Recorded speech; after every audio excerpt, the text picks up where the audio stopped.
So the doctor said, well, I've got good news and bad news.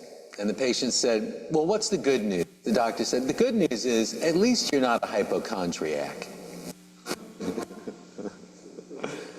The doctor said, I've got good news and bad news. The patient said, what's the good news? The doctor said, well, the good news is they're going to name it after you. All right, one more. The doctor said, I've got good news and bad news. The patient said, what's the bad news?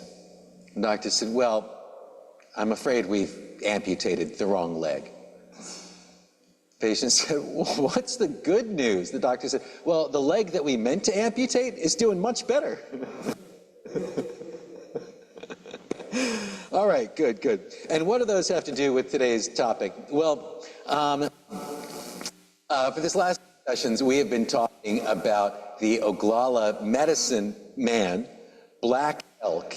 And really, you know, the book, Black Elk Speaks, which is a kind of an autobiography, is the story of his journey to become a healer. And it's something that, just so I know, has anyone here ever read Black Elk Speaks?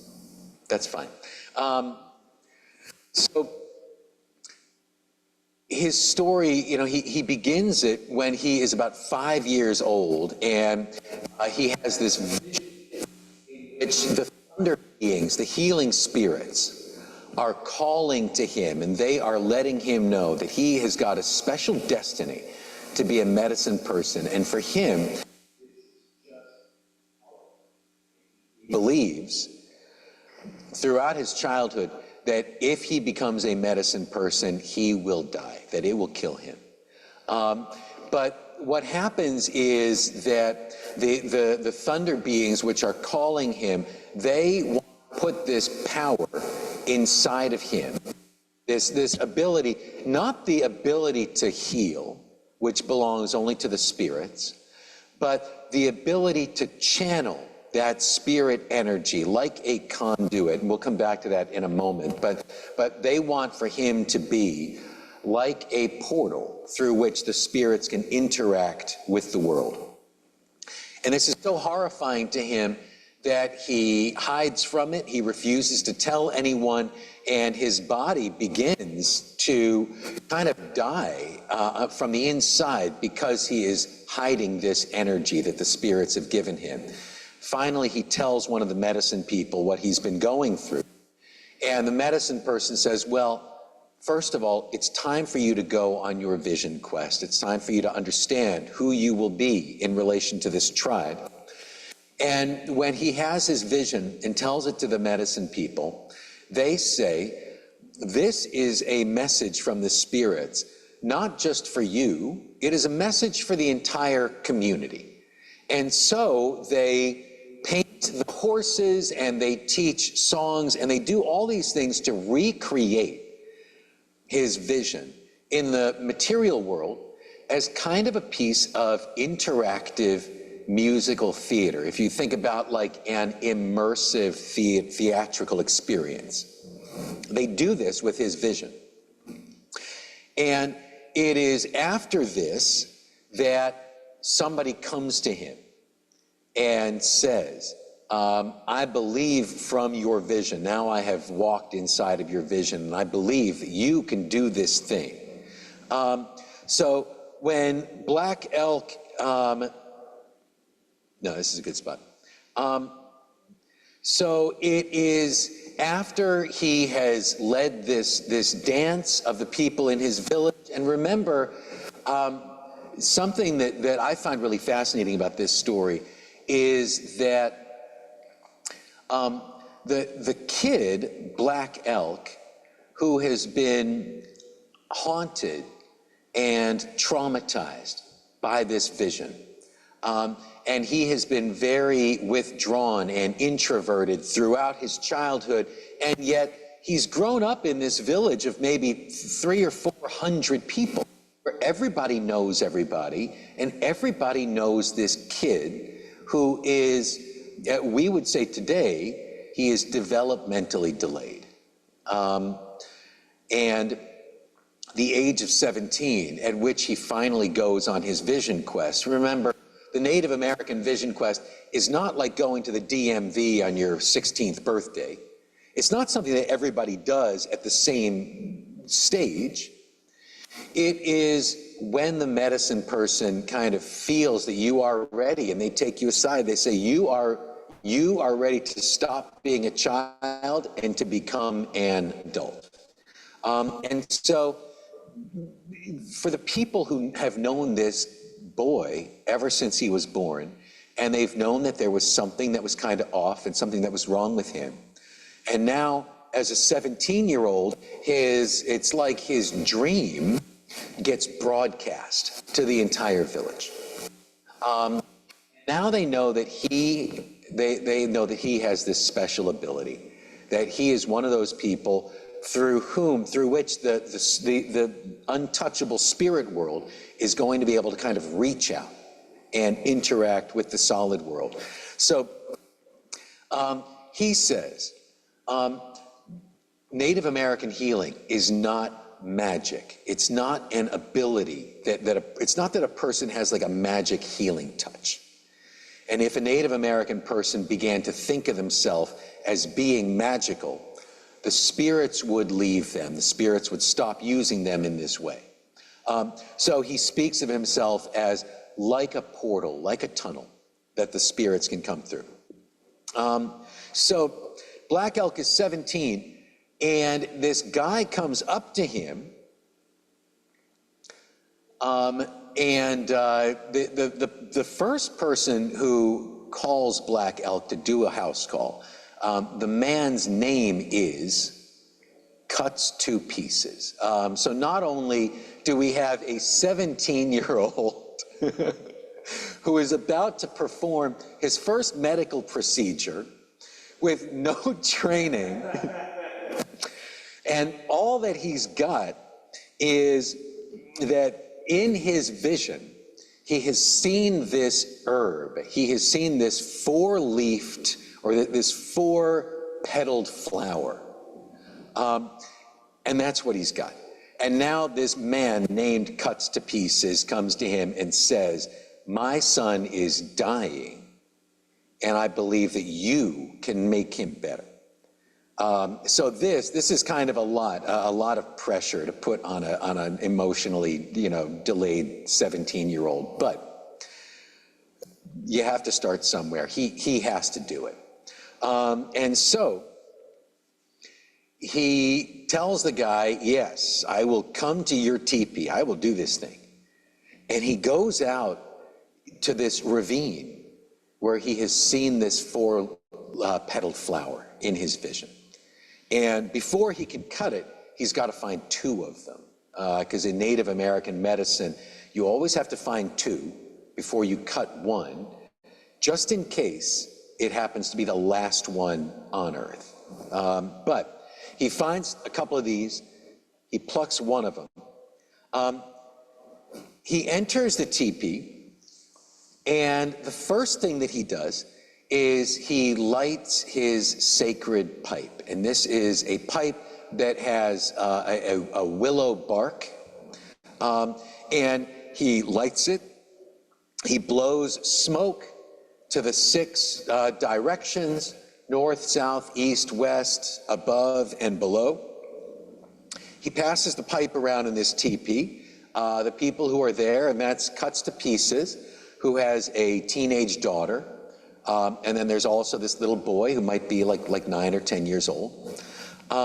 So the first thing they do, which no doctor would do today, but the first thing they do is they fill the teepee with tobacco smoke.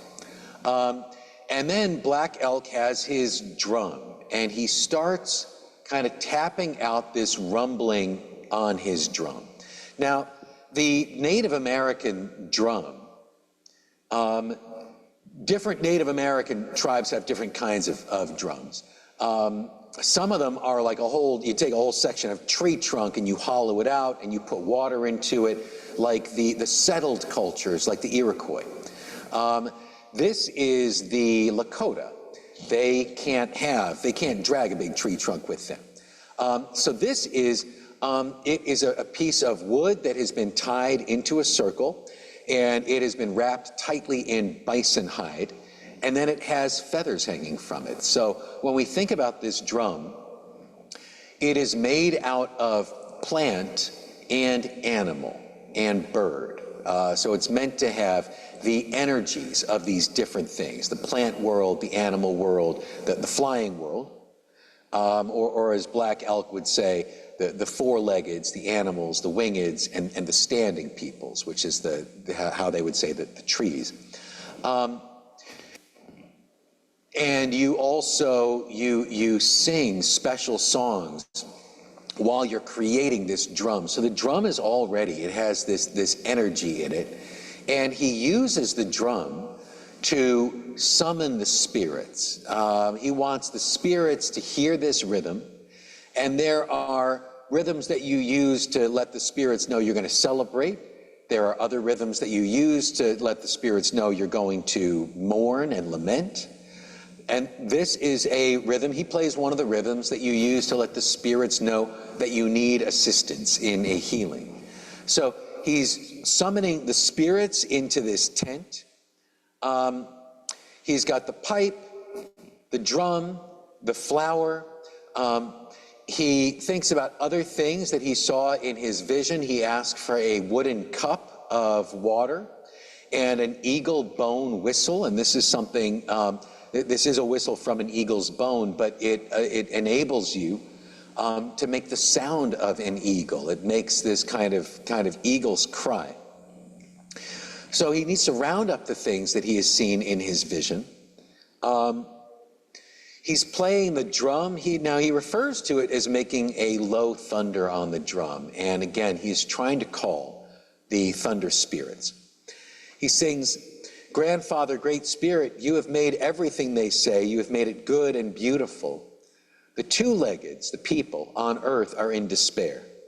For them, Grandfather, I send a voice to you. You have said this to me, the weak shall walk. To you and to all your powers and to Mother Earth, I send a voice to help." He says, when I looked at the boy, he smiled at me, and I could feel that the power was getting stronger. Then, putting my mouth to the pit of his stomach, I drew through him the cleansing wind of the north. So Black Elk cups his mouth around this boy's navel, and he inhales, and he believes that he is pulling the healing north wind in through the boy's mouth and through him again. Then he takes this flower and he chews it and he spits it into this cup of water. He gives it to the boy's teenage sister, who gives the boy some of this water to drink. This I think is really fascinating, that there is something that the plant, which Black Elk has seen in his sacred vision, he knows that it has some kind of sacred healing power. And yet he doesn't drop the plant into the water. For whatever reason, it needs to enter into his body and come out of his body again. And maybe that is going to, if we were looking at this in terms of chemistry, maybe there is something in the plant that needs to be activated or in some way, but for whatever reason, the plant has to be kind of partially digested in order to achieve its effect. So he makes this kind of, it's like this kind of tea, but he doesn't heat the water. So in order to make the tea, he has to chew it. The boy drinks some of this. He and the sister, they kind of lift this boy up by his shoulders, and they start walking him in this circle. And they can feel that he is gaining some strength. And then the ritual is over, and Black Elk leaves. He has never asked, he's never asked a question. He didn't ask the boy or his father about any symptoms. He doesn't offer any diagnosis. He never says, this is, based on what I see or based on what you're telling me, this is what I think the problem is. Black Elk believes that the problem is that the spirits, for whatever reason, have left this boy, and that the spirits need to be summoned to kind of come back in and energize him again. So Black Elk's treatment is nothing that we would recognize in modern medicine. When we think about, when we really think about it, he came in, puffed a bunch of willow bark, filled the teepee with smoke, chewed up some plant, spat in some water, the boy drank it. And yet, the next day, cuts to pieces, comes up and finds Black Elk again, and says, yes, now my son is getting better. And Black Elk checks on him a couple of days later, and the boy is up and running around with the other kids. Cuts to pieces, gives Black Elk a horse. This is a society that has no money, actually, where the only wealth that you can really have is horses. And so, you know, when we think about, when we think about like the cost of medicine, giving a horse would be like, like giving a motorcycle or like giving a car, to a doctor to pay for a healing. So Black Elk is actually really, he's really surprised. He's really well paid for this. He says that he would have done it for free because this is his first healing. But he has to accept the horse. It's part of the honor system. And after this, from the age of 17, Black Elk is going to live to be 90 years old. He is going to be a medicine person. He's going to be a healer for the rest of his life. With one little deviation that we'll look at in a moment. What has happened here? It would be difficult for us to say, this is what it is that healed this little boy. All we can say for certain is, and we can say this with great certainty, we know that people kept coming to Black Elk for another 70 years and saying, someone is sick, we need you to do a house call. So even if we can't scientifically pinpoint what it is that he does, we can say this: people would not have kept coming to him for 70 years unless people actually did get better. Now, we know scientifically there is what modern medicine calls the placebo effect, which is when, the person in the white coat gives you a pill and says, if you take this pill, you will feel better. And people actually do. They take the pill and they do feel better. And then sometimes they find out that was nothing but cornstarch. There was no chemical in that pill. But people believe, they believe that they will get better. And studies on the placebo effect show that there will be actual chemical changes, that the belief that this pill will make you better can actually cause chemical reactions, chemical changes inside of the body. We don't necessarily recognize what Black Elk did as medicine, but apparently the people really believed that it was going to work. That's all I can come up with. Faith healing.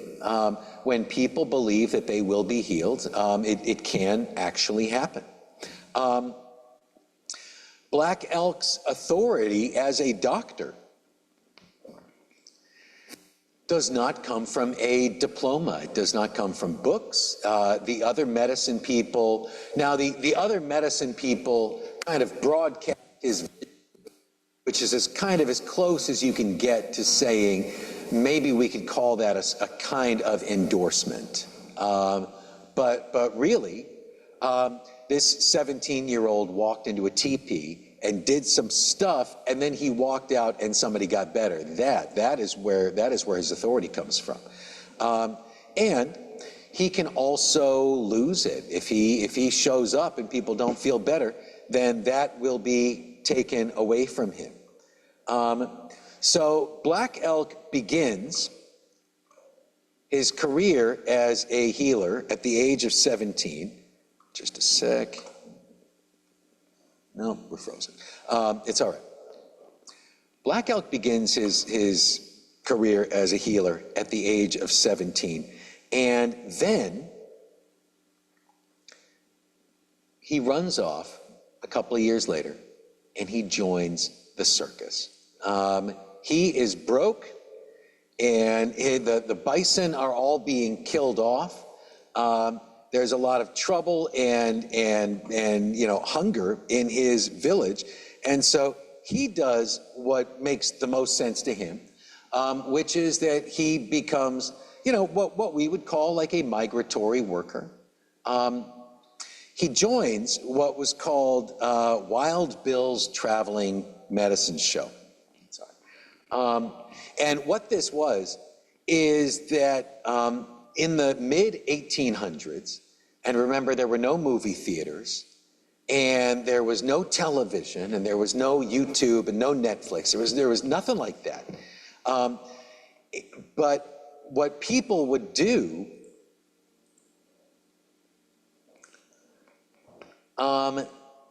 is they would go to this thing called the Traveling Medicine Show.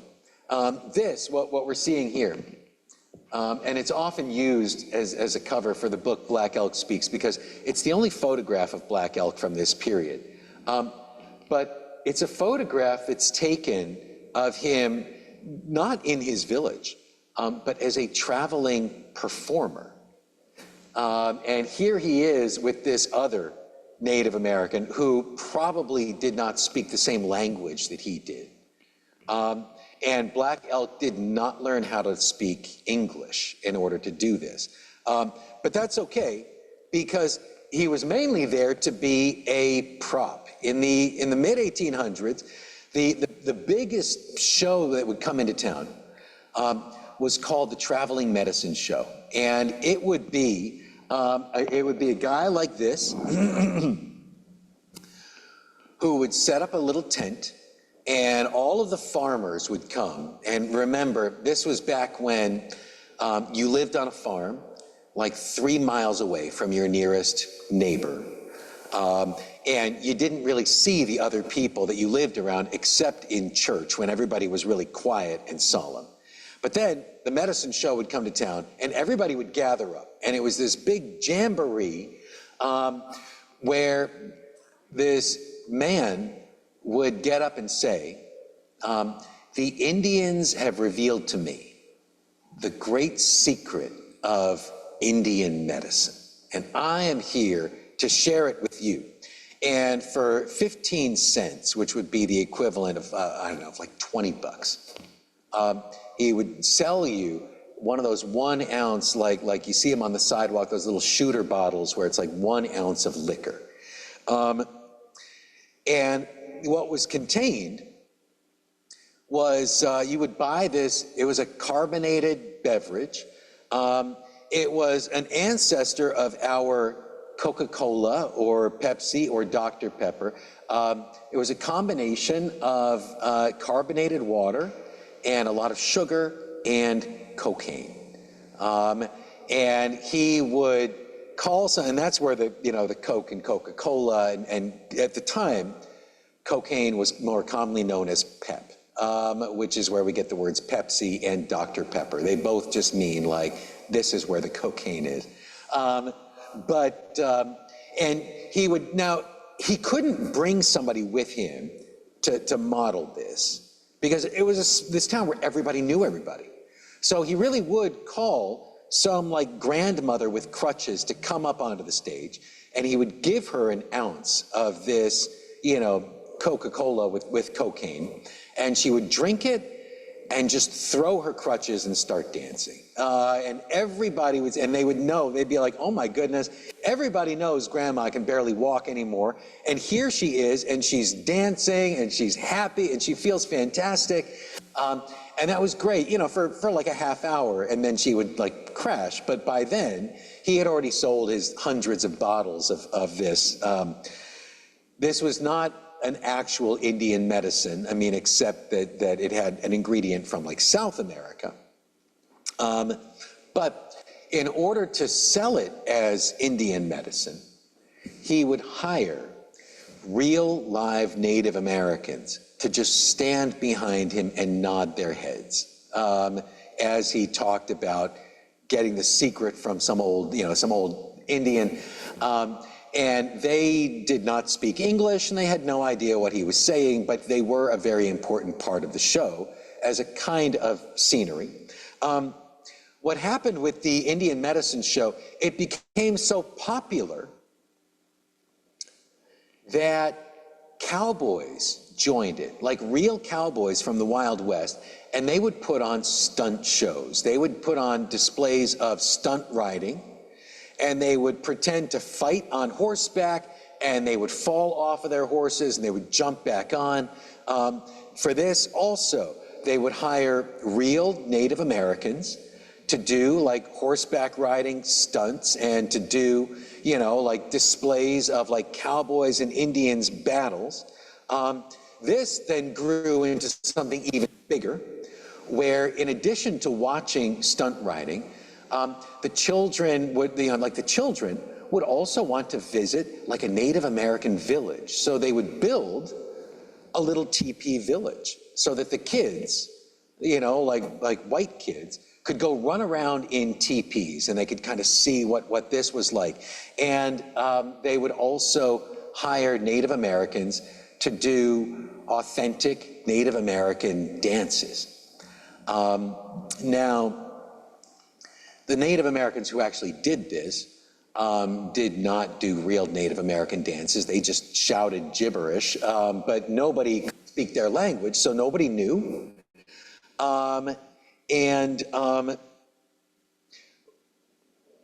The traveling Indian medicine show, which then became the Wild West stunt show, when the movie camera was developed, one of the very first American movies was called Kidnapped by Indians. And it was really, and it was like 8 minutes long, but really, it was just an excuse to take Native American stunt riding, which was such a big deal when it came into town, and to say, like, you can make this, you can make a movie out of this, and you can watch it any time of the year. And then this, of course, gave rise to the Hollywood Indian, like the Western, like Cowboys and Indians movie, which for most of Hollywood history was one of the biggest attractions. And now, you know, now it's kind of, you know, I mean, it's kind of in decline. People just aren't as curious about horse stunts as they used to be. Black elk with Wild Bill's Indian medicine stunt show, believe it or not, went to Europe, did a special performance in London. He met the Queen of England, like, he got to personally, he still didn't speak English, but he they brought him to like meet the Queen of England. And he said that she was very nice to him. And then somehow he got separated from the rest of this traveling troupe. And he says that for a couple of days, he just wandered. He just wandered around the streets of London, which was like nothing he had, I mean, he had never seen an American city. But then there he was, having crossed the ocean, wandering around the streets of London in his Native American costume, like not even his like real Native American clothes, but in this like fake Indian outfit, wandering around in his costume.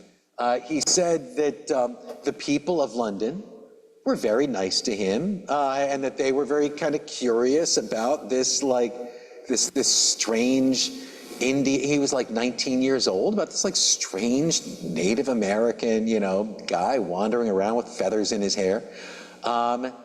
And he wandered, and he said that then in his wandering, he sat down on a pier, and that suddenly his spirit left his body, and it went up into the air, and it flew across the ocean, and then it looked down, and it saw his people, and it saw his village. And he could see that his father was sick, and that his people were starving, his people were very sad.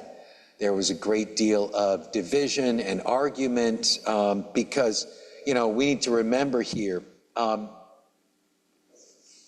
Native American reservations that were established in the 1860s, they were not concentration camps. They were not wrapped in like fences and barbed wire.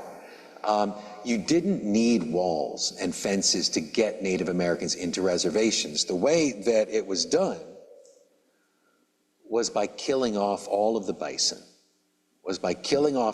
from the plains, and then just telling this tribe, we are going to leave a shipment of canned beef here once a week on this spot. And if you are here, it is yours. And if you are not here, whoever gets it, gets it. But there's no more buffalo. So this is the way that you can eat. And that was the way that the natives were trapped on the reservations. Not that you had to like put up walls to keep them in. You just made it so that they could not get food. And then you said, this is where the food is going to be every week.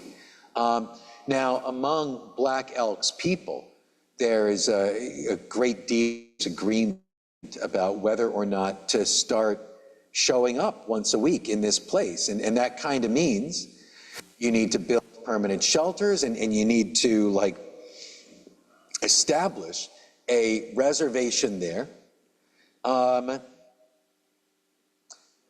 So Black Elk sees this despair among his people, and he knows that this is the sign that he needs to leave the medicine show and go back and become a medicine person. And so that is where we will pick up next time in our next session, when we'll close out on Black Elk. We're going to take a look at, he is going to become a medicine person. He is going to witness what is known as the ghost dance, this kind of revival, like this revival. And then he will also be an eyewitness to the massacre at Wounded Knee. So we will look at those the second Sunday in June. Do we have any questions about what we've looked at today? Excellent, good. Well, thank you. I look forward to continuing this next month.